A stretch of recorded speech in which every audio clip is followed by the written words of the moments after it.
all seen how the media have reacted to Ukraine winning the Eurovision Song Contest, but I want to know what the everyman thinks. You know, the people in the street. And the only way to gauge that is heading online to social networks and taking a look at the comment sections. So let's take a look here. Angela says, "So glad they've had something good happen.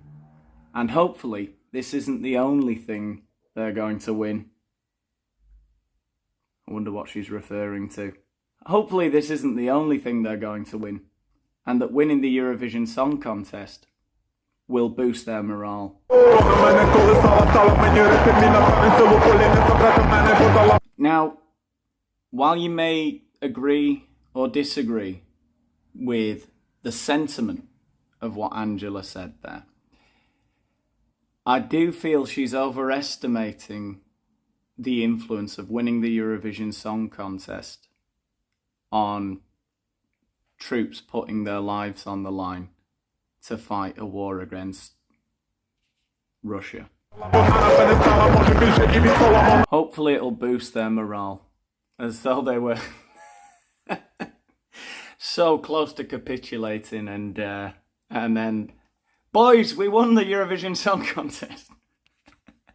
One last push, once more over the top. You know, I think the Ukrainian population would hope at least that their soldiers were not so fickle-minded.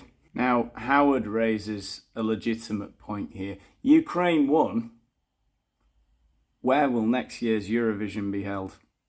That's got to be, you know, what we're all worried about, particularly Ukraine. This is just the kind of thing you don't hear on the mainstream media. It's going to be a nightmare planning Eurovision 2023. George says, that gave happiness to the people of Ukraine, and that's great. However, I wonder, what if next year some other country is at war, God forbid, or has some other problem? Should it be the winner too, just because of the problem, whatever that may be? The first concern you have here, George, seems to be that if countries get invaded, it's going to kind of ruin Eurovision. And I'm not sure you've got your priorities right there. Then I suppose the question is what the problem is. If they get invaded, probably, you know, Eurovision's the least we can do to help, isn't it? Don't know. Then if it's like an economic crisis or something like that, do you give them the Eurovision then? Did we do that for Greece and Portugal? Not really, so probably not. If anything, we're a bit angry at them for, you know, misspending, not managing their economy properly. So I guess it depends on the degree of the problem, right?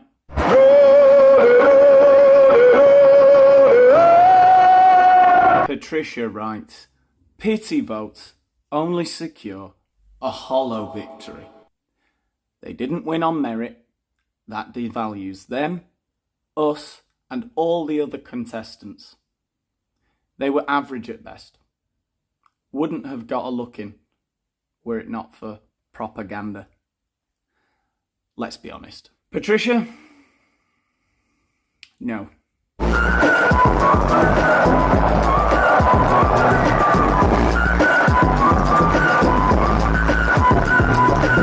I'm not having it. I actually found the song quite quite catchy.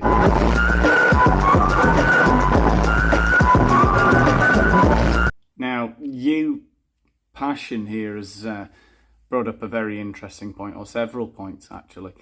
I wonder how many of those accounts, don't know what accounts he means, were fake accounts set up by governments to sway the vote.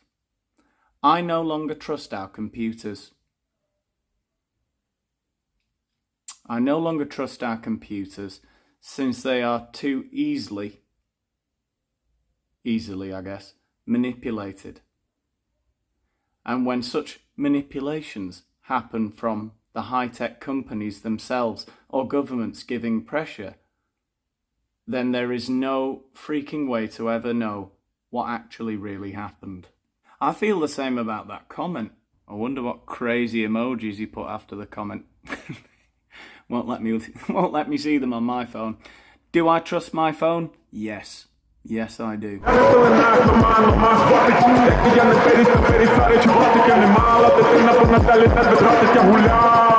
Pat Williams writes, "Oh my God, we all know why Ukraine won, but for God's sake, let them have a bit of happiness."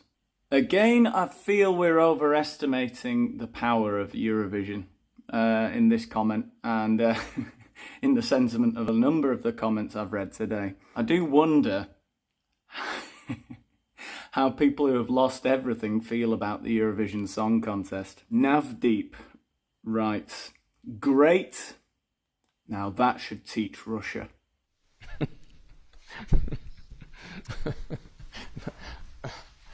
I don't know how ironic that comment is. Oh, Jennifer, again, somebody who I feel the sentiment, we can get behind it, but the priorities. Great result. I loved their performance. Plus, there would be an emotional vote from many European countries, making it a huge win. Okay. Let hope Putin is no more and his war ended, so that Ukraine can host the Eurovision event in 2023. That's why Putin must be no more, and the war must end, because Eurovision 2023. Alexis says, "A politically correct vote by Eurovision, and it's fallen so low. Where is the independence of their judgment?" What do people want exactly from Eurovision? I don't know who these people are. Have you not watched Eurovision? I guess, what do they want? Like a panel with Simon Cowell. Ukraine, that was absolutely terrible. Just crushing them. That won't boost morale. How are they going to win the war? With Simon Cowell telling them they're rubbish.